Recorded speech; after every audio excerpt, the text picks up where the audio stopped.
Souvent, on aime à croire, les gens du digital, qu'on a réinventé beaucoup de choses. Alors, je pense qu'on refait ce qui était fait avant, mais on le fait peut-être un peu différemment. Le digital a apporté beaucoup de choses, et en l'occurrence, ça a dopé la capacité à raconter des histoires.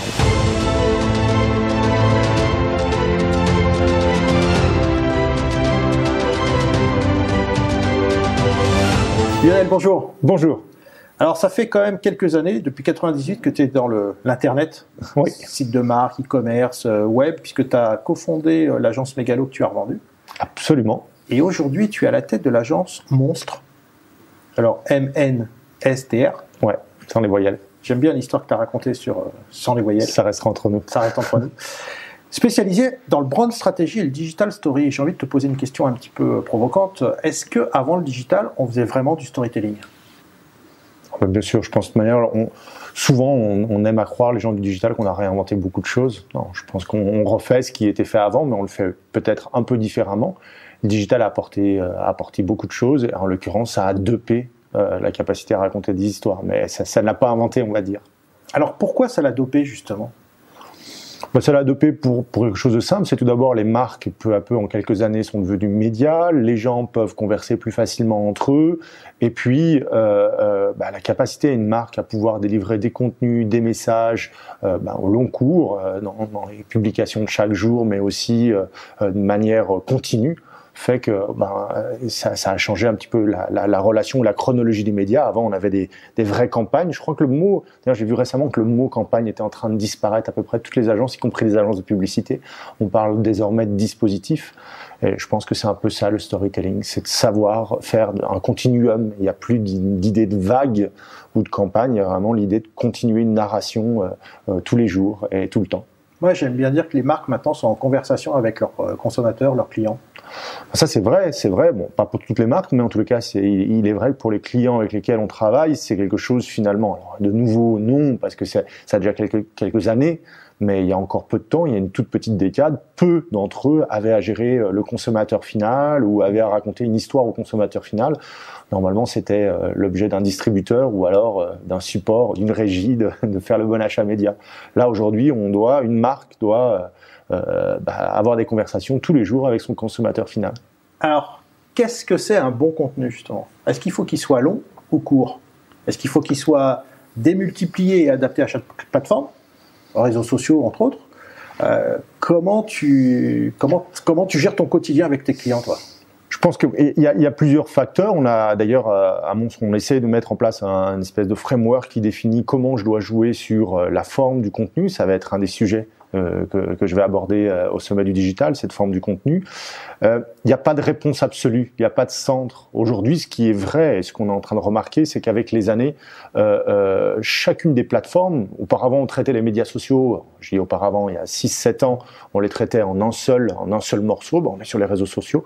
Aujourd'hui, on voit bien que entre Instagram, entre Facebook, qui est devenu finalement la plateforme intergénérationnelle, album de famille, Instagram, qui est devenu plutôt les gens sensibles à la déco, en recherche d'idées, femmes, 35 ans, et puis un Snapchat.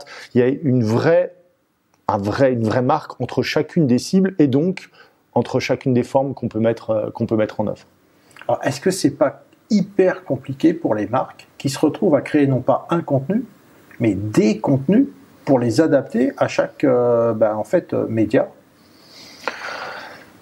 C'est complexe. Il y a une certaine complexité digitale aujourd'hui. Il faut faire des choix. On ne peut pas être présent sur toutes les plateformes. Le storytelling, il peut se mener partout, bien évidemment, mais ça demande, somme toute, des moyens, aussi bien en interne qu'en externe. Donc, il y a plusieurs manières de le mettre en œuvre. L'adaptation des contenus, en tous les cas, leur forme est effectivement de plus en plus liée à la plateforme média que tu utilises. Entre Facebook, Instagram, Snapchat, comme je le disais, il y a des formes différentes à adapter. Après, ça demande des choix au niveau de la marque, des choix à savoir est-ce que je dois utiliser toutes les plateformes ou pas. Et puis, de plus en plus, on tend à dire que je dirais le message et surtout la plateforme que tu utilises, c'est l'expérience en tant que telle. Au-delà du message, c'est vraiment l'expérience que tu veux faire vivre au consommateur. Et ça aussi, c'est un choix qu'on doit faire en amont avec la marque. Alors justement, après, comment elles arrivent à intégrer cette agilité ? Parce que il y a quelques mois, j'ai envie de dire, Snapchat n'existait quasiment pas. Aujourd'hui, ça existe et tout le monde y va, tout le monde dit qu'il faut y aller. Comment on arrive pour les marques à avoir cette agilité qui est complètement en fait déconnectée du côté un peu industriel et de leur ancien mode de pensée qui était de planifier à 1 an, 2 ans, 3 ans. Nous, on se rend compte qu'effectivement, l'agilité dans les grands groupes, on a la chance de travailler exclusivement avec des grandes marques et des grands groupes, donc qui dit en général process un petit peu plus long.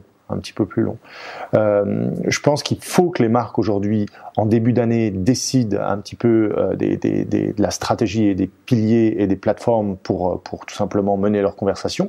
Mais également, il faut de plus en plus qu'on se réserve une pocket parce que tout bouge tellement vite, une pocket pour pouvoir être agile et utiliser parfois des nouvelles plateformes, des nouveaux. Snapchat en est l'exemple, en disant en 2016.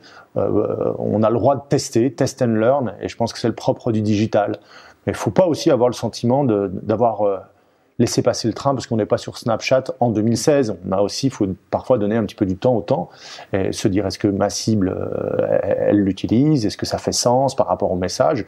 Et voilà, il ne faut peut-être pas se laisser toujours emballer dans la bulle un peu journalistique ou un peu média qu'on a en disant si je suis pas, tu te souviens peut-être de Second World où à un moment donné si on n'y était pas, voilà, et puis 6 mois après plus personne n'y était. Ou MySpace. Voilà, donc on est vraiment dans aussi à savoir gérer cette notion de temps court, c'est-à-dire quelle histoire je vais raconter immédiatement avec les bonnes plateformes, et puis un peu plus de temps long. Quel est l'arc narratif, quel est le pilier conversationnel que je veux développer avec mes consommateurs, et à partir de là, quelle forme et quelle plateforme je vais pouvoir utiliser pour encore mieux faire passer mon message. Alors, tu vas partager tout ça au Sommet du Digital, donc fin janvier. Oui.